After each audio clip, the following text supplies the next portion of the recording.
আসসালামু আলাইকুম, good evening. আজ আমি কথা বলবো পুরুষদের সাইকোলজিক্যাল কিছু থটস নিয়ে, যেটা প্রত্যেকটা মেয়ে মানুষের জেনে রাখা উচিত।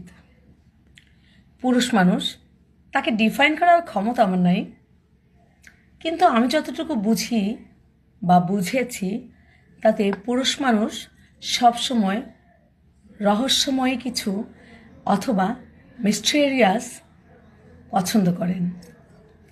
আপনি যত বেশি বিস্ময়কর হবেন, আপনি যত বেশি গোপন থাকবেন, আপনাকে জানার অদম্য আগ্রহ তাদেরকে তাড়া করে বেড়াবে।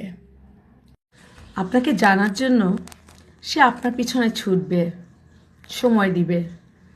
একবার আপনাকে ভালোভাবে জানা হয়ে গেলে তখন তার আসল খেলা শুরু হবে। সে তখন আস্তে আস্তে করে আপনার প্রতি জানার কৌতূহল যেহেতু শেষ হয়ে যাবে, আস্তে আস্তে আপনার থেকে দূরে ছুটতে থাকবে। সে তখন এনজয় করবে, কারণ ততদিনে আপনার অভ্যাস হয়ে গেছে। আপনি তার পিছনে ছুটবেন, তাকে বারবার মেসেজ করবেন, তাকে খুঁজবেন, তার খোঁজ নেবেন, তার কাছে অনুনয় বিনয় করবেন।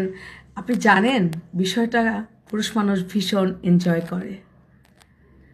তারা ভীষণভাবে এনজয় করে মেয়েরা তাদের পিছনে দুর্বল হয়ে ছুটবে, কাঁদবে, অনুনয় করবে, বিনয় করবে, ছোট হবে। এই বিষয়টাকে তারা ভীষণভাবে এনজয় করে। আর এই খেলাটা এনজয় করার জন্য তারা প্রথমে আপনাকে ভীষণভাবে সময় দিবে, আপনাকে জানার জন্য, আপনাকে হাতে নেওয়ার জন্য। এই জন্য বলি, পুরুষ মানুষের কাছে কখনো নিজের ব্যক্তিত্বকে সম্পূর্ণ উন্মুক্ত করে দিবেন না। কিছুটা রহস্যময়ী থাকুন, দেখবেন পুরুষ মানুষটি আপনার প্রতি আগ্রহ কখনোই হারাবে না। ধন্যবাদ।